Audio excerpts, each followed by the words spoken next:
வைத்தீஸ்வரன் கோயில் ஸ்ரீ தன்வந்திரி அருட்கோயிலின் சார்பாக உங்கள் அனைவருக்கும் எங்களுடைய பணிவான வணக்கங்கள்.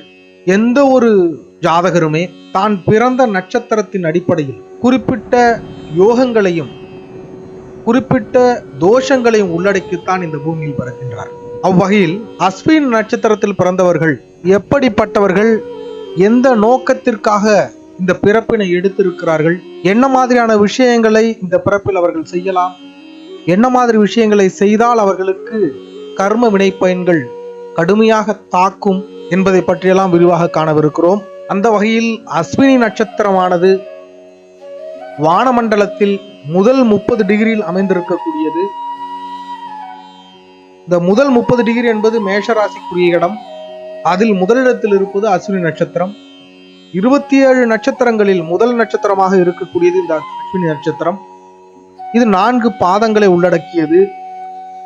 வானமண்டலத்தில் இது பார்ப்பதற்கு குதிரை வடிவத்தில் இருப்பதால் இதனுடைய தாரை வடிவமே குதிரை வடிவம் அப்படின்னு நம்ம சொல்றோம். இத காலபுருஷ தத்துவத்தின் அடிப்படையில் இது முதல் ராசியில், அதாவது தலைப்பகுதியில் அமைந்திருக்கக்கூடிய நட்சத்திரமாக இருக்கிறது. தலைப்பகுதியில் முதல் பகுதி, தலைப்பகுதியில முதல் பகுதின்னு சொல்லும் பொழுது மூளை இருக்கக்கூடிய அந்த பகுதியை குறிப்பிட்டு சொல்லக்கூடியது இந்த அஸ்வினி நட்சத்திரத்தினுடைய அமைப்பு. பொதுவாக நட்சத்திரம் என்பதும் ராசி என்பதும் நம்மளுடைய உடல் அமைப்பை காட்டக்கூடியது. லக்னம் என்பது நம்மளுடைய ஆன்மாவை பற்றி பேசக்கூடியது. அந்த வகையிலே இந்த நட்சத்திரத்தில் பிறந்தவர்களின் உடல் அமைப்பு எப்படி இருக்கும் என்பதை பார்க்கலாம். இது அமைந்திருக்கக்கூடிய ராசி மேஷத்தை பொறுத்தும், நட்சத்திரமாகிய அஸ்வினி வானமண்டலத்தில் தெரிகின்ற வடிவத்தை பொறுத்தும் இதனுடைய உடல் அமைப்பு அமைகிறது, குணாதிசயங்களும் அமைகிறது. அந்த வகையில இவர்கள் போதுமான திடகாத்திரம் பெற்ற உடல் அமைப்பு உடையவர்களாக இருக்கிறார்கள். கழுத்து கொஞ்சம் நீண்டு இருக்கும், அல்லது அவர்களுடைய உடலின் கழுத்து பகுதிக்கு மேல் கொஞ்சம் முன்புறம் முந்தி இருப்பது போல் காட்சியளிக்கும். வெப்பமான உடலமைப்பு உடையவர்களாக இவர்கள் இருப்பார். நடுத்தரமான உயரத்தில் இருக்கக்கூடியவர்கள், சரியான அளவிலான முடிகளை பெற்றிருக்கக்கூடியவர்கள், அவை நீண்டு கோரை வடிவ முடிகளாக காட்சியளிக்கும். இந்த நட்சத்திரத்தின் அடிப்படையிலும் இவர்களின் ராசியின் அடிப்படையிலும், அதாவது கேதுவும் செவ்வாயும் இணைந்து ஒரு சில அமைப்புகளை இவர்களுக்கு ஏற்படுத்துகிறார்கள் அவர்களுடைய உடல் சார்ந்து. அந்த வகையில இரத்தத்தில் நுண்கிருமிகளால் ஏற்படக்கூடிய தாக்கம் ஏற்படும், அதனால் தோல்வியாதிகள் ஏற்படக்கூடிய அமைப்பு இவர்களுக்கு இருக்கும். இந்த கேதுவும் செவ்வாயும் இணைவதால் இவர்கள் சாதாரணமாகவே மருத்துவர்களாகவே திகழ்வார்கள். சாதாரணமாக இவர்கள் தானே மருந்து தயாரித்து சாப்பிடக்கூடியவர்கள், மற்றவர்களுக்கு மருத்துவத்தை பற்றி அதிகம் பேசக்கூடியவர்களாக இருப்பார்கள். அதீத வெப்பத்தை இவர்கள் உடல் உள்ளடக்கி இருக்கும், அதனால ரொம்ப வேர்க்கக்கூடியவர்களாக இருப்பார்கள். அந்த வெப்பம் வெவ்வேறு வழிகளில் வெளிப்படக்கூடியதாக இருக்கும். இவர்களுடைய குணாதிசயத்தை பொறுத்தவரை மிகவும் அவசரப்படக்கூடியவர்களாக இருப்பார்கள். எந்த ஒரு வேலையை தொட்டாலும் அந்த வேலை சீக்கிரமா நடந்துடணும் அப்படின்னு நினைக்கக்கூடிய எண்ணமுடையவர்கள். அதற்காக அவசர முடிவு எடுக்க மாட்டாங்க. அதே மாதிரி எல்லாத்துலேயும் வேகம் இருக்கும். இவங்க 2 வீலர்ல போனா கூட கடுமையான வேகத்துல போகணும்னு நினைக்கக்கூடியவர்கள், தன்னுடைய இலக்கை சீக்கிரம் அடைய வேண்டும் என்ற எண்ணமுடையவர்கள், பிடிவாதம் ஜாஸ்தியா இருக்கக்கூடியவர்கள். இவர்களின் மேல் ஒரு வித்தியாசமான மனம் என்பது இவர்களிடம் இருக்கும். அந்த வியர்வையினுடைய ஸ்மெல்லுங்கிறது இவர்கள்ட்ட நம்ம ஃபீல் பண்ண முடியும், அந்த அளவுக்கு இவர்களுடைய உடல் இருக்கும்.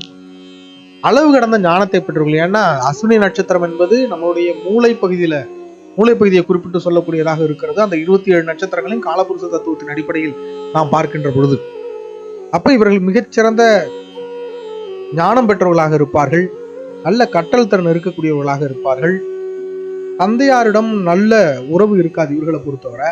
அரசை விமர்சிக்கக்கூடியவர்களாக இருப்பார்கள், புரட்சி பேசக்கூடியவர்களாக இருப்பார்கள். தனக்கு என்ன சரின்னு படுதோ அதை பற்றின ஒரு விவாதத்தை செய்யக்கூடியவர்களாக இருப்பார்கள்.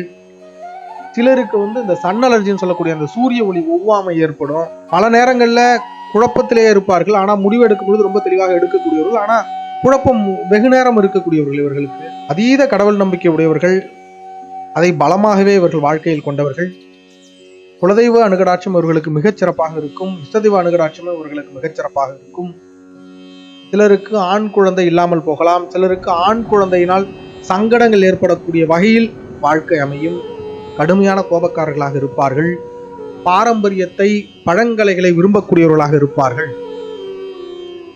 ஒவ்வொரு நட்சத்திரத்திலையும் பிறக்கணும் அப்படின்னா அந்த நட்சத்திரம் சார்ந்து சில சாபங்களோடு தான் அவர்கள் பிறந்திருப்பார்கள். அதனாலதான் அந்த நட்சத்திரம் அவர்களுக்கு அந்த பிறப்பை கொடுத்திருக்கும்.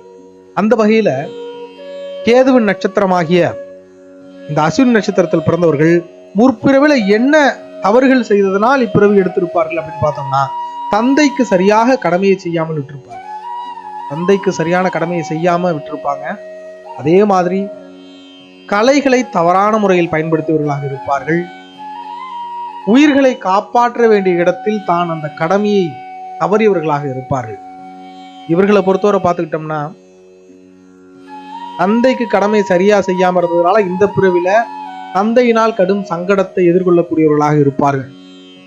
அதே போல மகனால் சங்கடங்களை அனுபவிக்கக்கூடியவர்களாக இருப்பார்கள். எவ்வளவுதான் செஞ்சாலும் தந்தைக்கு திருப்திப்படாது. அதே போல தந்தையினுடைய சொத்தை எதையுமே சிலருக்கு அனுபவிக்க முடியாம போயிடும். அவரால் சில சங்கடங்கள் ஏற்படும், அவமானங்கள் ஏற்படும், பண இழப்பு ஏற்படும். இதெல்லாம் இவர்களுக்கு ஏற்படக்கூடிய ஒன்று. அதே மாதிரி கலைகள் சார்ந்த பணிகள்ல இவர்கள் அமைந்து அந்த கலைகளை காப்பாற்ற போராட வேண்டிய சூழ்நிலை இருக்கும். அந்த கலைகளை வைத்துத்தான் உணவு உண்ண வேண்டிய சூழ்நிலை இருக்கும். இதெல்லாம் இவர்கள் சென்ற பிறவியில் செய்த தவறினால் இவர்களுக்கு அமையக்கூடிய விஷயங்கள். மருத்துவ தொழில மிக கடுமையா நேரம் காலம் பார்க்காம இவர்கள் உழைக்க வேண்டியிருக்கும். நல்ல பெயரும் புகழும் அதில் வாங்குவார்கள். இருந்தாலும் இவர்களுக்கு ரெஸ்ட் அப்படிங்கிறது இல்லாத ஒரு சூழ்நிலையில இவர்கள் மருத்துவ பணியினை செய்ய வேண்டிய ஒரு கட்டாயம் இருக்கும். அதனால்தான் இந்த பிறப்பு அவர்கள் எடுத்திருப்பார்கள். இது சார்ந்துதான் இந்த பிறப்பை இவர்கள் எடுத்திருப்பார்கள்.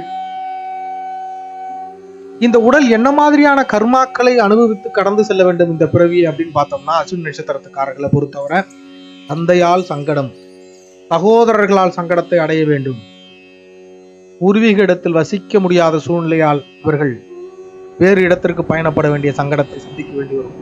வெப்பத்தினால் வரக்கூடிய உடல் உபாதைகளை இவர்கள் அனுபவிக்க வேண்டி வரும். கோபத்தினால் வரக்கூடிய சங்கடங்களை இவர்கள் அனுபவிக்க வேண்டி வரும். சிலருக்கு இரத்த அழுத்தம் ஏற்படும். இதெல்லாம் அந்த உடல் அனுபவிக்க வேண்டிய கர்மா. இந்த பூலோக வாழ்க்கையில் இந்த கஷ்டங்களை எல்லாம் இந்த உடல் அனுபவித்தே கடந்து செல்ல வேண்டும் என்பதுதான் விதி. இவர்களை பொறுத்தவரை ஆயில்யம், அனுஷம், பூரட்டாதி, விசாகம், பரணி, கேட்டை, உத்திரட்டாதி, புனர்பூசம், ரேவதி, கார்த்திகை, உத்திரம், உத்திராடம் நட்சத்திரத்தில்தான் இவர்களுக்கு வாழ்க்கை துணையானது பெரும்பாலும் அமையும். வாழ்க்கை துணையின் மீது இவர்கள் அன்பு கொண்டவர்கள். இவர்களை பொறுத்தவரை வரக்கூடிய நோய்கள் அப்படின்னு சொன்னா குறிப்பிட்டு சொல்ல வேண்டும் என்றால் தோல் வியாதி இவர்களுக்கு இயல்பாகவே இருக்கும். வெப்பம் சார்ந்த வியாதிகள், உடல் வெப்பநிலையினால் வரக்கூடிய தலைவலி, இந்த மாதிரியான விஷயங்கள். சிலருக்கு மோஷன் சம்பந்தமான பிரச்சனைகள் கூட ஏற்படலாம். இதனால மலப்புழை சார்ந்த பிரச்சனைகள், நரம்பு பிரச்சனை இவர்களுக்கு ஏற்படும். சிறுநீரகத்தில் கல் போன்ற விஷயங்கள், சிறுநீர் சரியாக பிரியாமை, இது போன்ற பிரச்சனைகள் எல்லாம் ஏற்படும். இவர்களை பொறுத்தவரை என்ன தொழில் செய்து அந்த உடலுக்கு உணவை கொடுக்க வேண்டும் என்பதும் கூட நம்மளுடைய முற்பிறவியினுடைய பாவங்களின் அடிப்படையில், யோகங்களின் அடிப்படையில் அமைகிறது. அந்த வகையில இவர்கள் மருத்துவம் சார்ந்த தொழிலை செய்ய வேண்டி இருக்கும். ஜோதிட தொழில இருக்கணும் ஒரு சிலர். அதே மாதிரி ஆன்மீக சார்ந்த தொழில் இருக்கக்கூடியவர்களாக இருப்பார்கள். சிலர் கணக்காளர்களாக இருப்பார்கள். சிலர் ஆசிரியர்களாகவும் கலைகளை பயிற்றுவிக்கக்கூடிய பயிற்றுனர்களாகவும் இருப்பார்கள். எலும்பு சார்ந்த வைத்தியர்களாக இருப்பார்கள். சுண்ணாம்பு சார்ந்த பணிகளில் இருப்பார்கள். படிப்பை பொறுத்தவரை இவர்களுக்கு என்ன மாதிரியான படிப்பு அமையும் அப்படின்னா, மருத்துவம், பொறியியல் சார்ந்த படிப்புகள், அக்கவுண்டன்சி, ஆசிரியர் பயிற்சி, கணிதம் சார்ந்த படிப்பு, இசை, இது போன்ற படிப்புகள் இவர்கள் படிக்க வேண்டிய சூழல் ஏற்படும். இவர்களை பொறுத்தவரை இவர்களுடைய வீடு பெரும்பாலும் கோயிலுக்கோ அல்லது சர்ச்சுக்கு அருகாமையிலோ அமைந்திருக்கக்கூடியதாக இருக்கும். பெரும்பாலும் அந்த கோயிலுடைய மணி சத்தமோ இல்லை சர்ச்சினுடைய சத்தமோ இவர்களுக்கு கேட்கக்கூடிய இடத்தில் தான் இவர்கள் வீடு அமைஞ்சிருக்கும். சுடுகாட்டிற்கு செல்லக்கூடிய பாதையில் இவர்களுடைய வீடு அமையலாம். இவர்கள்ட்ட பொறுத்தவரை மந்திரம், அமானுஷ்யம், இந்த மாதிரியான விஷயங்களை விரும்பக்கூடியவர்கள் இவர்கள். குறிப்பிட்டு சொல்ல வேண்டுமென்றால் அஸ்வினி 1ஆம் பாதம் அவர்கள் பெரும்பாலும் மருத்துவ தொழில தான் இருப்பார்கள். சகோதரர்களால் சங்கடத்தை அனுபவிப்பார்கள். அஸ்வினி 2ஆம் பாதத்தை பொறுத்தவரை காதல் திருமணம் இவர்களுக்கு கூடக்கூடிய வாய்ப்புள்ளவர்களாக இருப்பார்கள். பெரும்பாலும் இவர்களுக்கு காதல் திருமணம் தான் நடக்குது. அதே மாதிரி அஸ்வினி 3ஆம் பாதத்தில் பிறந்தவர்கள் ஜோதிட துறையில் பெரும்பாலும் இருக்கிறார்கள். கணித ஞானம் பெற்றவர்களாக இருக்கிறார்கள். பேச்சாற்றல் மற்றும் பயிற்சி துறையில இவர்கள் இருக்கிறார்கள். அதே மாதிரி அஸ்வினி 4ஆம் பாதம்னு பார்த்துக்கிட்டோம்னா தாயிடம் அதீத அன்பு உள்ளவர்கள், நல்ல படிப்பாளர்களாக இவர்கள் இருக்கிறார்கள், பிறருக்கு உதவி செய்யக்கூடிய எண்ணத்தில் இருக்கக்கூடியவர்களாக இருக்கிறார்கள். இந்த பிறவில் இவர்கள் செய்ய வேண்டிய விஷயம் என்ன அப்படின்னா, சூரிய நமஸ்காரம் தினசரி இவர்கள் செய்ய வேண்டும். அதனால் சூரியனுடைய சாபத்திலிருந்து இவர்கள் விடுபடலாம். அதே போல மூலிகைகளை பாதுகாத்தல், மருத்துவ பணியினை ஆத்மார்த்தமாக செய்தல் மூலம் இவர்களுடைய வாழ்வு மிகச்சிறப்பாக அமையும்.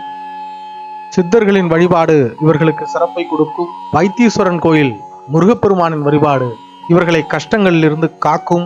எவ்வளவு மனக்குறைகளோடும் எவ்வளவு விமர்சனங்களோடு தந்தை பேசினாலும் கூட தந்தைக்கு செய்ய வேண்டிய கடமையை மிகச்சரியாக செய்வது இந்த பிறவியில் இவர்களுக்கான கடமை.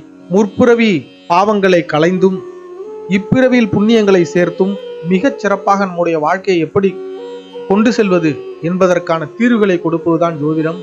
அந்த வகையில் நட்சத்திரப்படி பொதுவான பலன்களோடு சேர்த்து உங்களுடைய ஜென்ம ஜாதகத்தில், அதாவது உங்களுடைய சுய ஜாதகத்தில் கிரகங்கள் எப்படி அமைந்திருக்கிறதோ அதன் அடிப்படையில் மேலும் இதற்கான விளக்கங்களை நம்மால் பெற இயலும். அவ்வாறு அதனை ஆய்வு செய்து அதன் மூலம் இப்பிறவியின் கஷ்ட நஷ்டங்களை கண்டு அதன் அடிப்படையில் வாழ்க்கையை அமைத்துக் கொள்வது என்பது மிகச் சிறப்பான பலன்களை தரக்கூடியதாக இருக்கும். வாழ்க வளமுடன். மீண்டும் அடுத்த வீடியோவில் சந்திப்போம். நன்றி.